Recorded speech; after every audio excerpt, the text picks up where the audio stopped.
All right, welcome back to Fantasy Insanity. Tonight, I bring back the guest that was on the premiere episode of this podcast, Ryan McDowell. Thanks for joining me again. How are you doing tonight? Doing well, John. How are you? I am doing just fine. I'm excited to find out exactly what brought about Catch 22.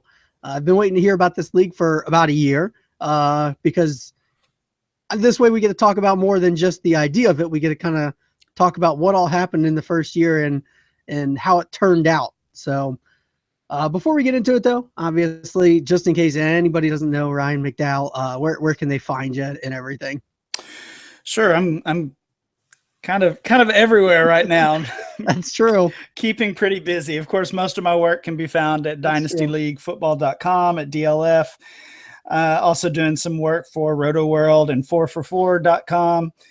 Let's see. I've got a few podcasts going. Dynasty Blueprint with Matt Williamson, and also just started a new pod over at DLF with Curtis Patrick called the Player Rater Podcast, really focusing in on player value.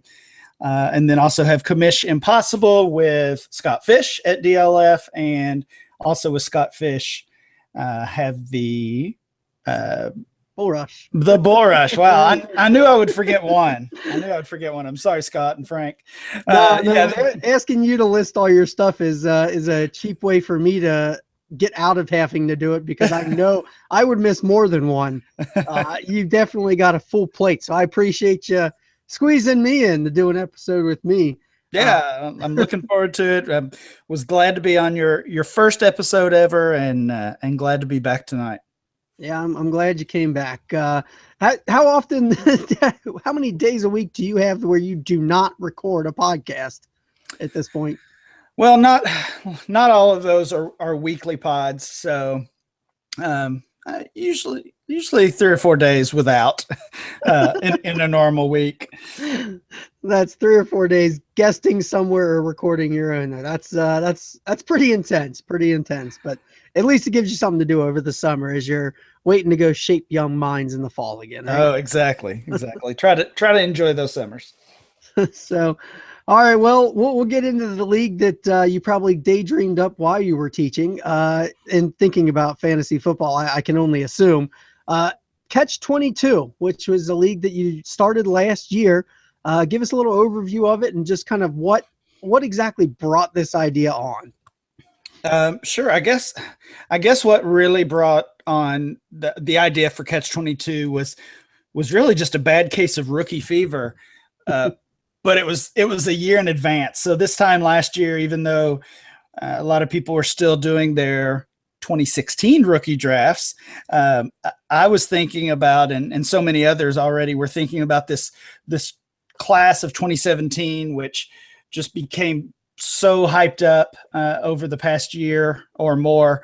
But just looking at some of the players that were expected to be part of that class, and across all of my leagues, trying to trade for as many 2017 rookie picks as I could.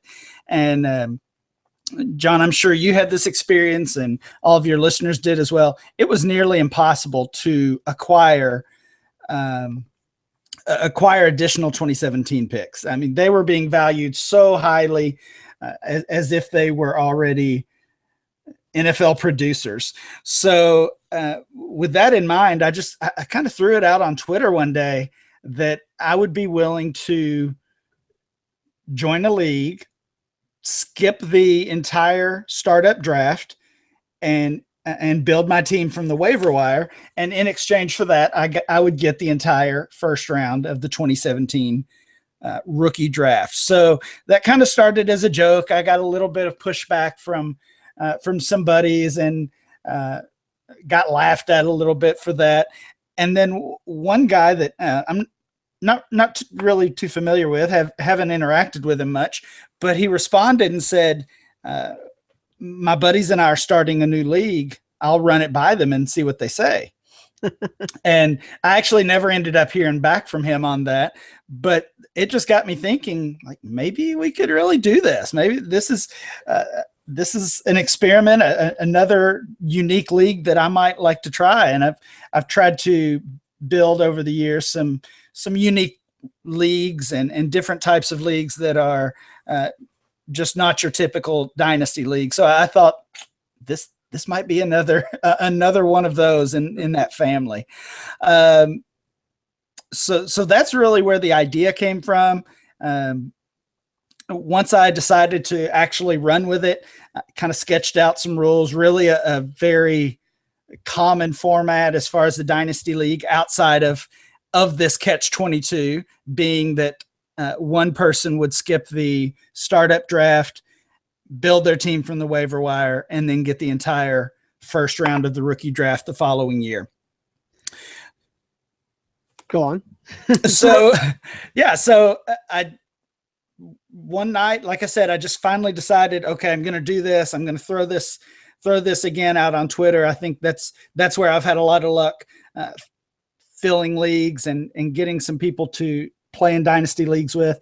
So I remember I did this kind of late on a Saturday evening.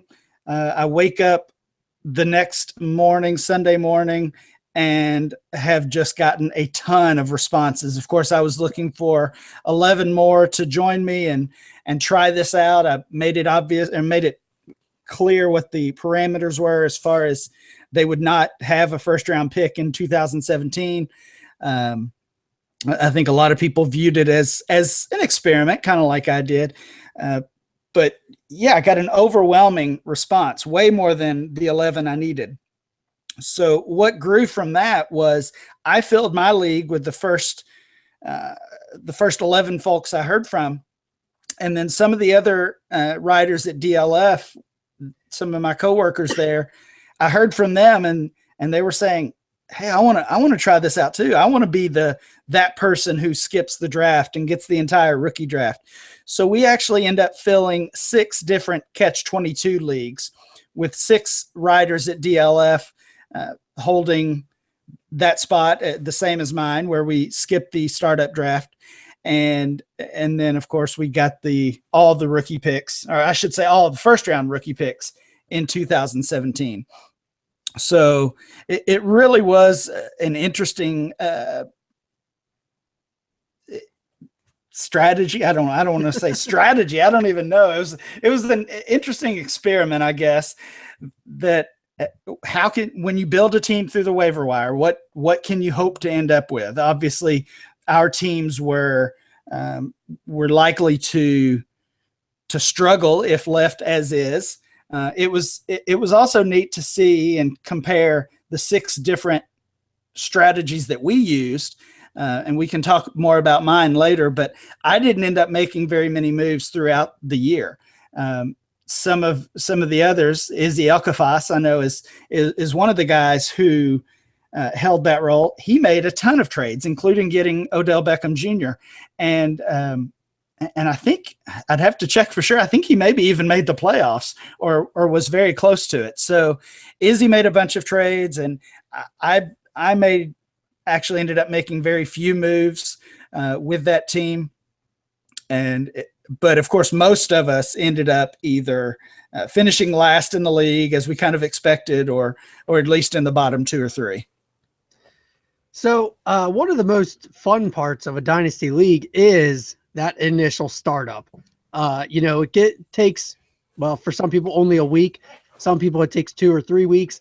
That's an experience that I almost can't imagine missing. And I'm assuming that since you were running it, you're also monitoring the startup. What was it like to what was it like to sit out a startup of a league that you're in? How hard was that? It was pretty difficult. It was around this time of year. It was after the NFL draft. So there was plenty of other stuff going on as far as some rookie drafts in some of my other leagues and trying to do some writing and things like that. So I had other things keeping my attention, but it was still difficult to see some of your favorite players I would typically target in a draft come off the board, and I knew I couldn't do much about it. That was one of the rules we had, was that you could not make a startup pick. So even though all my picks were bypassed, I also couldn't trade any of those future picks for startup picks. Now, if you wanted to work out a trade and consummate it after the draft, then you could do that. But no, you couldn't actually physically make a startup pick. So it was tough, seeing Amari Cooper and Randall Cobb, guys that I would love to have on my team, be drafted, and not really much I could do about it. But I have to say I was kind of pleasantly surprised with what was left over. It's catch-22, not only because of the good and the bad that came with my situation, but also because we have 22-man rosters. That's a little bit smaller than the typical dynasty league that I play in. So there were some decent options that I was able to snag off the waiver wire, and that was the other rule, that the people in my shoes got the first crack at the waiver wire. Okay. So as soon as that draft ended, we chose our 22 players, filled our teams, and then went from there. And so this is they're each 12-team leagues, correct? And they're yes. Single quarterback, single tight end. Is that correct? And then how many flexes? Yeah, really one of each position, and then 4 flex spots. But no super flex, no tight end premium. Again, just really, really a very kind of by the book standard dynasty league outside of this unusual way to get it started. Yeah, so even with only going 22 rounds, plus it's only 11 picks per round, then you're actually only looking at probably, what's that math, like come out to be about 20 actual rounds of players. So the waiver wire probably did have a little bit of depth. What were some of the gems that you were able to find on that waiver wire? And how was it in that last round when you're looking at guys thinking, don't pick this guy, don't pick this guy, don't pick this guy? That's really how it was. I probably paid more attention to the last round than I did any of the others, maybe even combined, because I started building my list as the draft neared completion, and then was crossing people off as they got picked, hoping that a few snuck through. I found that, I guess it was one thing I really liked about this experiment, other than being in the driver's seat in this recent rookie draft that we held. It really kind of gave me some good reminders about player value. It reminded me how difficult it is to find playmakers and fantasy impact players at the running back and wide receiver position. It was actually pretty easy to come up with some quarterbacks and tight ends. I feel like I really, I wasn't competitive with the teams that were rolling out Aaron Rodgers or Rob Gronkowski, but one player I got off the waiver wire that first round, as soon as the draft ended, was Kyle Rudolph. And, he went undrafted, excuse me, and he ended up last year as the tight end too. So other than Travis Kelce, I had the best tight end in fantasy football last year, and I got him off the waiver wire after a 22-round draft. I found that I was just really active, and this format, this league, forced me to be even more active than maybe I normally would on that waiver wire. The first time waivers processed after that, after the draft, I ended up actually choosing 4 quarterbacks, which was more than I typically would, but I got Ryan Fitzpatrick, Jimmy Garoppolo, Colin Kaepernick, and Alex Smith. So all of those guys, of course, went undrafted. Along with Rudolph at the tight end position, I added Ben Watson. So I felt pretty set there. There weren't many young options at that point on the waiver wire. But then running back and wide receiver was really ugly. Most of these names I don't even want to mention. Shane Vereen was probably the best running back I added. Wide receiver was a little better. Kenny Britt, Marquise Lee, Kenny Stills, all those guys went undrafted. Ted Ginn. So I was able to get all those. I took a shot on a few rookies who did not pan out, and they didn't last long on my roster. So basically I was able to add 2 or 3 players that we could say have some real dynasty value. Later in the offseason, before the regular season started, I got Cameron Brate. I got Dak Prescott, which was a big one. Cole Beasley was another player, Dennis Pitta. And then actually kind of doing my homework and looking back on this as I prepared for this podcast, John, this hurts. Tyreek Hill. I added Tyreek Hill, and a couple weeks later, dropped him. Oh my. And now I'm just looking back on that thinking, why would I have ever done that?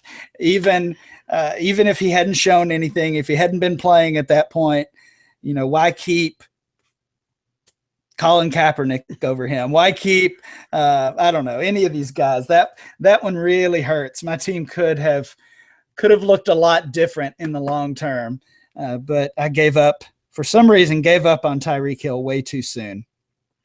Yeah, that's that's tough. Sorry to make you look back and see that. It definitely hammers home that why does anybody play single quarterback, for one? Because Superflex is way more fun. But if you're not playing Superflex, there's just you got starting quarterbacks, and you got Dak, who's a high quality starter quarterback in Dynasty at this point. Like, you got him for nothing. I don't think I'll ever play in a single quarterback league again, but if I ever did, I don't know if I'd draft a quarterback until almost the last round at this point now. Yeah, I mean, the Dak situation was kind of a lucky break, honestly. I mean, that's not something that's going to happen every year as far as that situation. And like I said, I was active and aggressive on the waiver wire, sometimes too aggressive if we think about that Tyreek Hill situation. But I mean, this point last year, Fitzpatrick was a starter, Kaepernick was a starter, and of course Alex Smith was a starter, and Garoppolo still had those trade rumors, as I guess he still kind of does.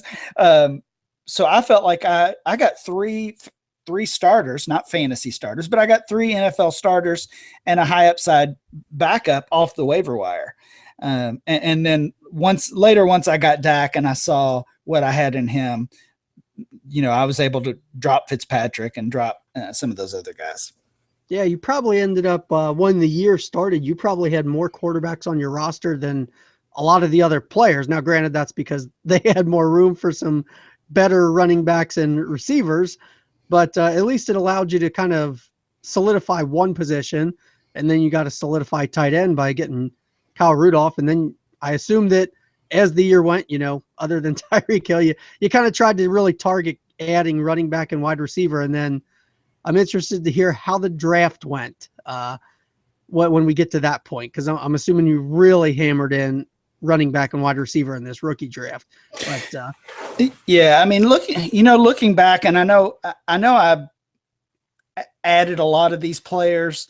I would try to add every week, and again, with small rosters, the waiver wire is different than maybe what we're used to in our other leagues. But I was always trying to add kind of the flavor of the week off the waiver wire, not with the intention of trying to win a game or get into the playoffs. I wasn't in a position to do that, but only to sell them, to make a trade.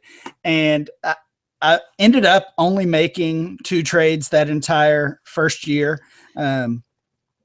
I guess through the end of the NFL regular season.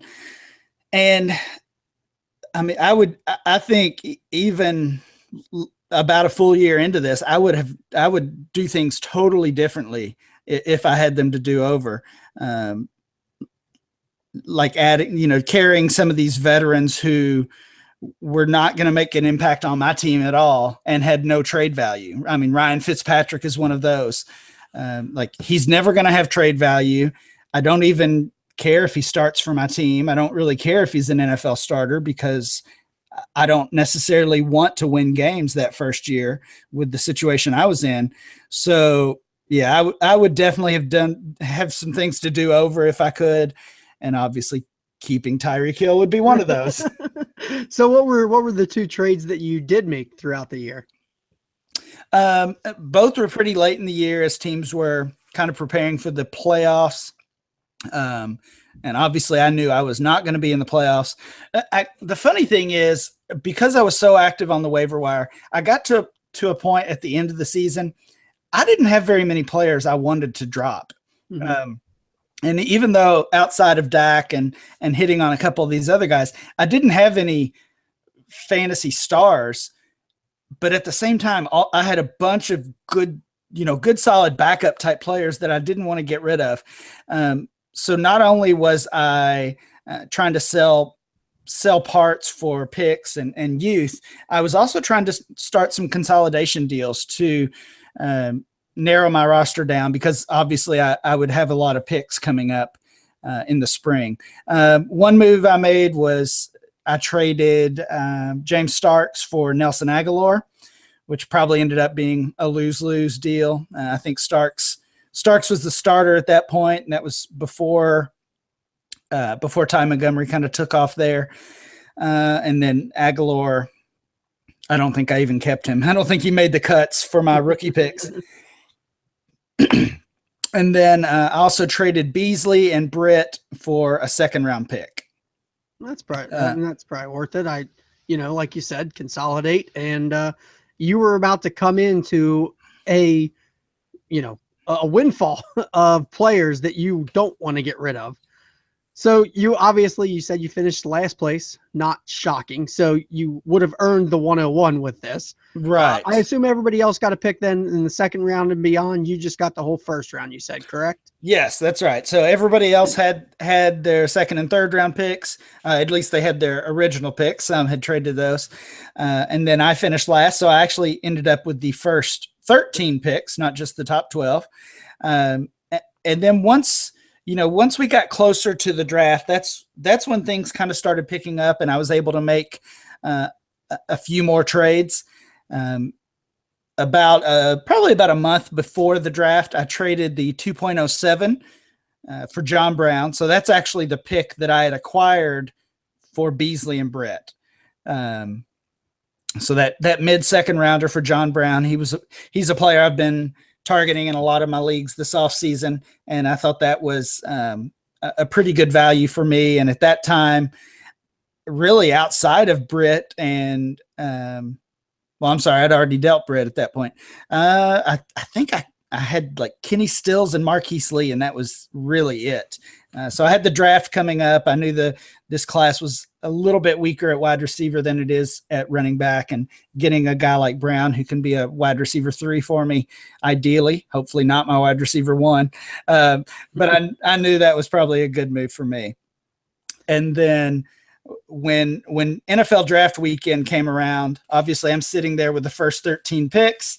That's I think when rookie fever really kicks in for dynasty owners, and we were going to have our draft that Sunday, as soon as the draft wrapped up. Basically, I announced that any and all picks were for sale, that I was looking for youth, wide receiver, and got some talks going pretty quickly with a couple different people, and was able to make 2 pretty big moves. I sold the 1.02 pick along with Kenny Stills and Rudolph for Sammy Watkins. Wow. And then I sold the 1.5, the 1.6, and the 1.9 for Amari Cooper. So you still got your Amari. So I got Amari. I'm still working on Randall Cobb. I don't have him yet, but I got Amari. I gave up the 5.6 and the 9. I thought that was good value at that point, and maybe they still do, but at that point, people were talking about that top 6 as the top tier of rookie drafts, and giving up 2 of those picks hurt a little bit, but they were the 5 and 6. I knew that would still leave me with 3 of the top 6 picks, even after moving the 2 for Sammy, and to go from almost nothing to Cooper, Watkins, and John Brown, along with a couple of other guys I knew that was a move I had to make. Yeah, so you're getting ready to start the draft then. You're looking solid at quarterback, improving big time at wide receiver. How did you handle the draft then? Well, for me, Corey Davis was the 1-1, pretty much no matter the situation. Also knowing that I had multiple other picks and would be able to get some running backs with those, like the 3 and the 4 pick. So I took Davis first overall. and then I had traded the 2 pick, and that owner took Fournette. So to me, the top 4 was pretty clear. I took Mixon and McCaffrey to finish out the top 4. The 5 pick is one that I had traded away as part of the Amari Cooper deal, and he took Mike Williams at 5. So at that point, he was shopping the 6 pick with Dalvin Cook on the board, and I got another offer. So this is the same guy I made the Amari Cooper deal with. He made me really a fair deal, a fair offer. So I traded up, and the deal ended up being the 1.06 and the 2.05 for the 1.8 and the 2.1. Okay. So I move up. I take Dalvin Cook with the 6, and then actually I took Juju Smith-Schuster with the 6 and Dalvin Cook with the 7. And then I had a couple of picks that were not mine. John Ross and Zay Jones go off the board at 8 and 9. And then I've got 3 more picks. I took a couple tight ends, Ingram and OJ Howard, and then also took Kamara at 11. So then after that first round, do you have what your roster would be then? And to give a little rundown, you would have Dak, Fournette, McCaffrey, Kamara, and then your wide receivers, Watkins, Cooper, Corey Davis, Juju. I feel like I might missing her. Oh, and John Brown. Yeah, actually, I didn't have Fournette, so or not Fournette. I'm sorry, McCaffrey. Right. Yeah, you had it right. So basically, Dak at quarterback, and then really nothing of substance at running back other than what I acquired in the draft. So yeah, Mixon, McCaffrey, Dalvin Cook, and Kamara. I had the 2 tight ends plus Cameron Brate. I had traded Rudolph. And then wide receiver is really where I'd done the work. Sammy, Amari, John Brown, and then drafted both Juju Smith-Schuster and Corey Davis. Okay. And did you pick anybody else up during the draft a little bit later that you think might hit? I did. I also had the 2.5, so that was part of that trade up deal. I moved down from 2.1 to 2.5, and Kareem Hunt fell to 2.5, which wow. Okay. That's I guess the longer that we've gone away from the draft, that probably wouldn't happen now. He's more of a late first rounder. So I get Kareem Hunt at 2.5. Also had the 3.01, which was my own pick, and drafted Taywan Taylor there. Okay, so now you've got yourself a young roster, which is obviously how you typically will build your team anyways. And after a year, your team could honestly have looked like this after 1 year anyways.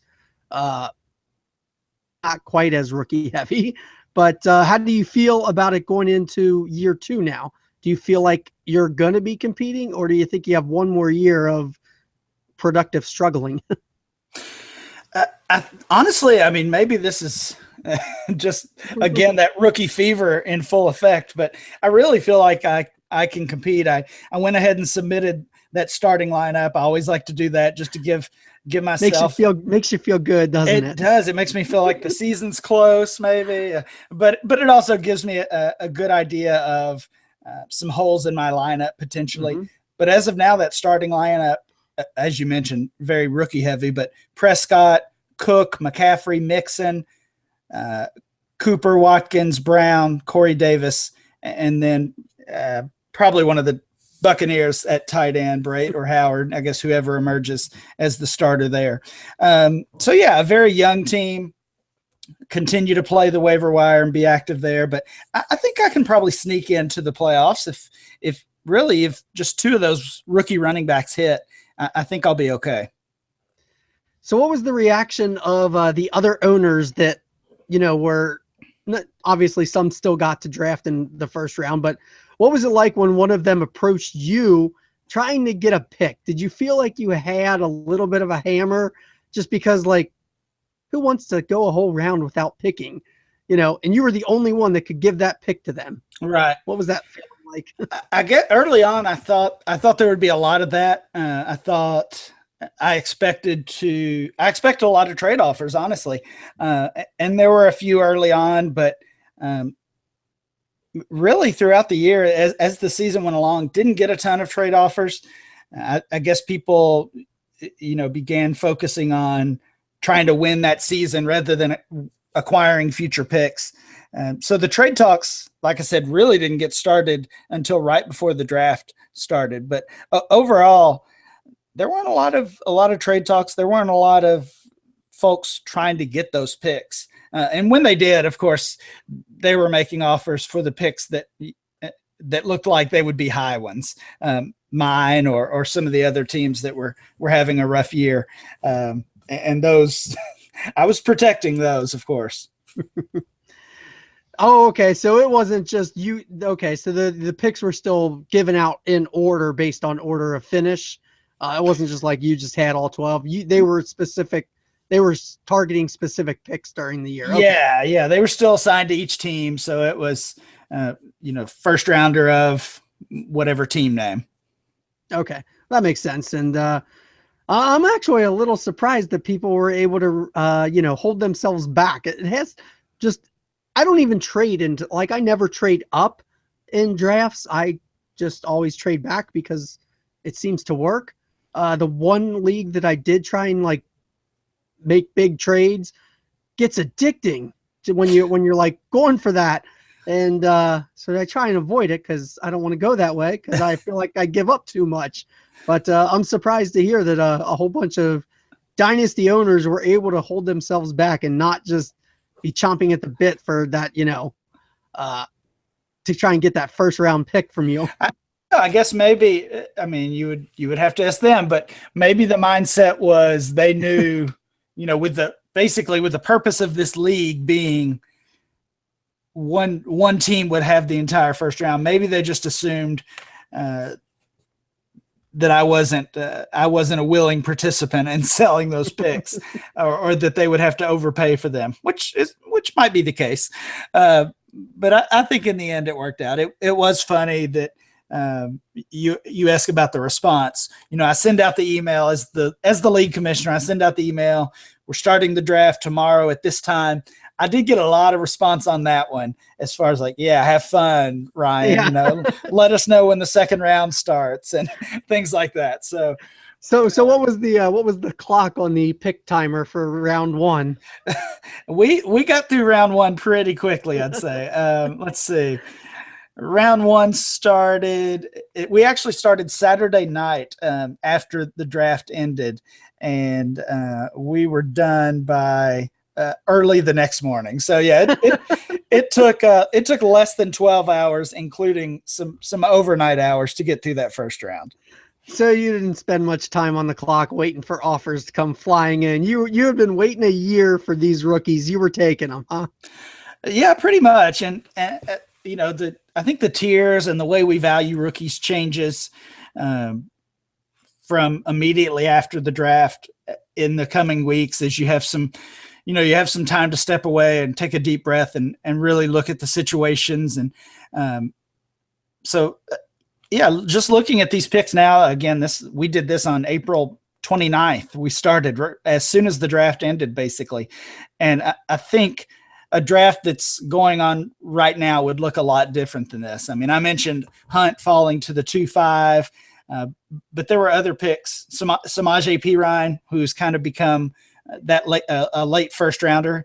He fell towards the end of the second round. That's another pick that kind of looks already like a great value. And there's some picks that we won't talk about that kind of look like reaches to me at this point. Not yours, right? Well, hopefully not, but they might end up that way.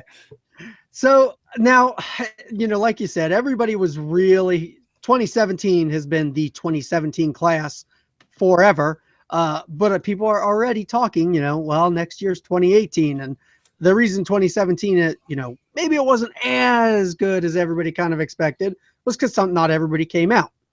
But now, of course, 2018 is going to be awesome. Is this something that you could see working basically any year because of the hype? Or is 2017 unique just because it was so hyped up? Well, a little bit of both, honestly. I don't want a cop-out answer there, but I think you could do it almost any year. If you think about like a startup dynasty draft, the top 12 rookies are going to be gone typically by, let's say, the first 8 rounds. Okay, I think that's probably fair. So if you can come out of the top 8 rounds of a dynasty startup draft with a dozen players already, and everybody else has 7 or 8, then you have to feel like you're already ahead of the game. Maybe not in that short term, but at least overall, you got 12 of the top 96 or whatever that math is. That's kind of how I viewed it. So I think it comes down to picking the right players, which is easier said than done sometimes. And then the trades that you make to go along with it. You hit on a couple of players off the waiver wire, like I did with Dak Prescott and Cameron Brate and Kyle Rudolph. And yeah, I think you can turn the team into a contender pretty quickly. So do you see would there be any way to work into the league where you could, try it again? Not necessarily like another complete restart, but is there any way that an owner could agree, I will sit out some sort of year? I'm just trying to figure out how you can get that sense of excitement again in the same league. I wonder if there would be a way to actually do that in any way. Have you thought about that at all yet? How you can make it so that you get all 12 rookie picks again? I have thought about it, and none of the other guys in the league are interested in that. But no, I have thought about in general, how, does this just turn into now just your basic league? We kind of had the twist that really was a year in the making. The twist was I didn't participate in the startup draft, build your team through the waiver wire, and then you get all these rookie picks. So that was a long wait for that payoff. And that you spent 12 hours enjoying as you picked all of them up. Exactly. I really should have stretched that out longer, rather than getting it all done at one time. But no, I have thought about that as far as, does this just turn into kind of your typical league now, or is there somewhere else to go with it? Are there other twists? And I don't know. I haven't come up with anything. There's probably not in this specific league, only because it wasn't discussed at the beginning. At the beginning. So, I mean, I wouldn't want to throw anything like that on the rest of the participants at this point. But I have heard of some other folks starting Catch-22 leagues, even with this 2018 class coming up, which, like you said, looks like another really strong group. I don't know that's something I would have to think about if I were to do another one. All righty. So how did the other, you mentioned there are 6 in total of these. Have you spoken to the other owners that filled your shoes in them? And how did they enjoy the experience or hate the experience of sitting out? Have you gotten any feedback from any of them? I think probably similar experiences. We talked a lot when the league first started a year ago, sharing some strategies as far as which players to target. And we ended up picking up a lot of the same players, as you might imagine.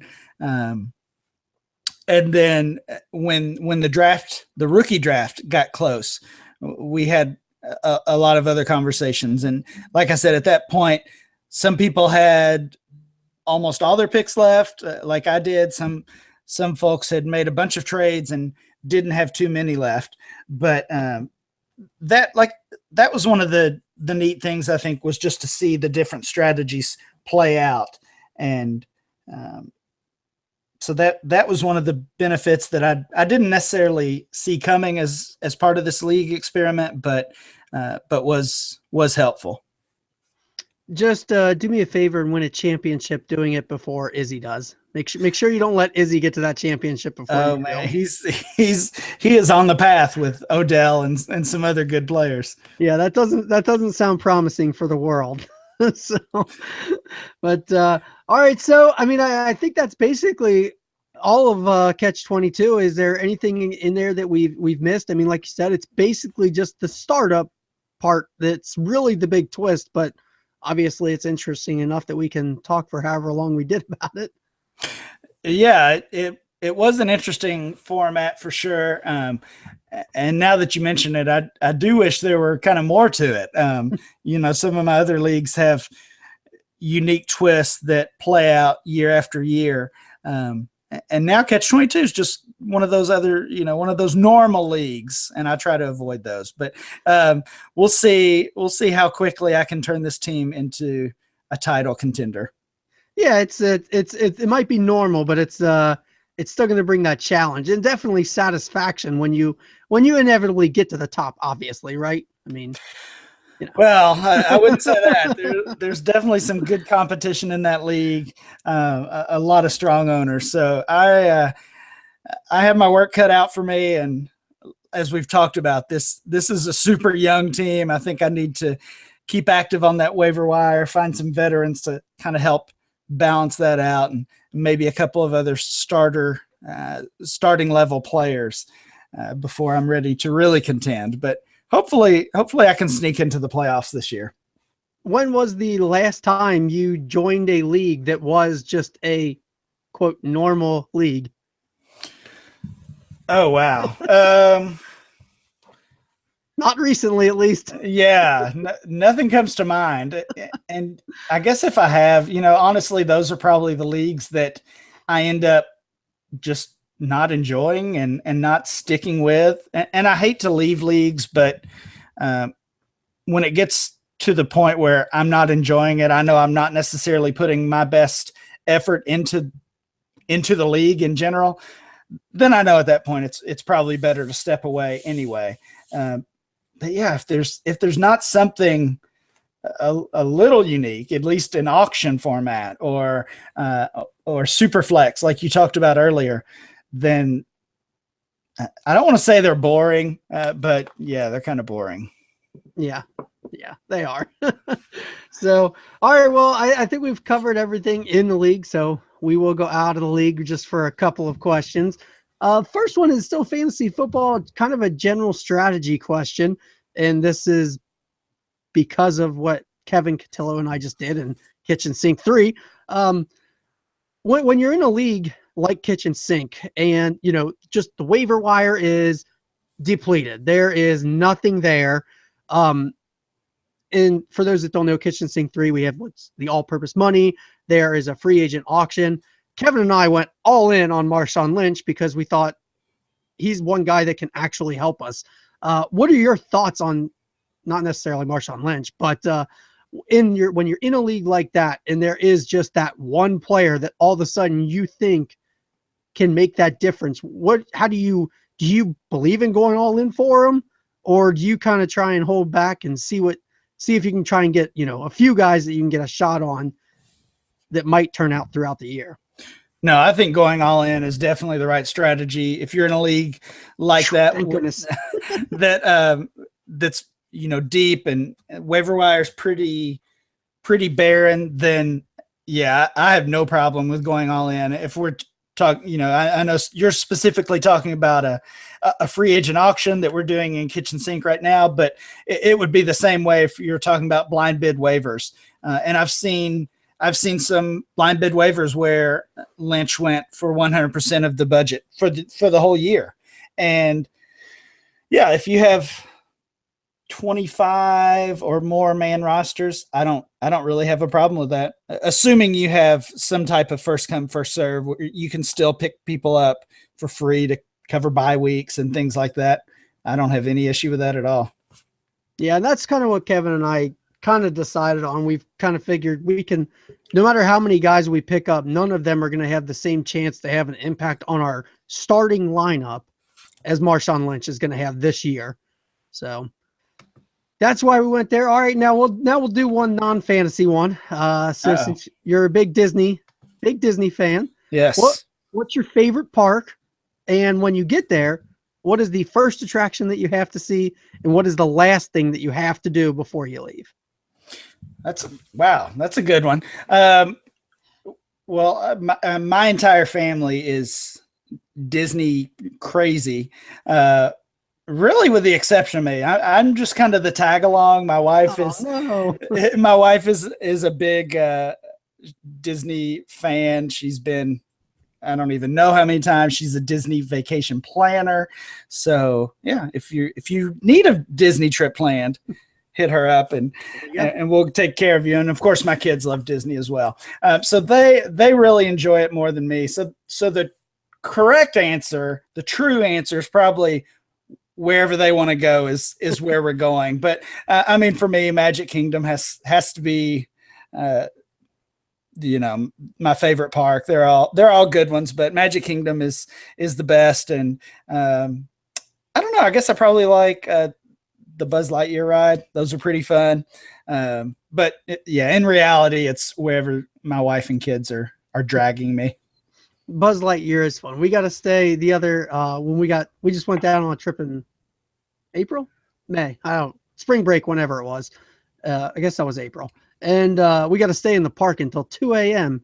So my son and I rode Buzz Lightyear like 5 times in a row, no wait. And that's all he wanted to do, was keep running around. Keep going. I was like, all right, we've shot Zurg enough. So yeah, those are fun times. Those extra magic hours, right? Yes. Go to sleep in the middle of the day, people. Go home, leave the park at like noon, go back to your hotel, sleep for like 2 or 3 hours, and then go back. It was actually a day where it opened at 7 a.m. and it closed at 2 a.m. So we were there from like 7 to 1, and then we were there from like 4 a.m. or 4 p.m. to 2 a.m. It was crazy, but kids had a lot of fun. They managed to make it. They didn't get tired. So, all right. Well, Ryan, I appreciate you joining me. I won't have you go through your whole list again, but folks, just follow him on Twitter. Listen to all his podcasts. They're all enjoyable.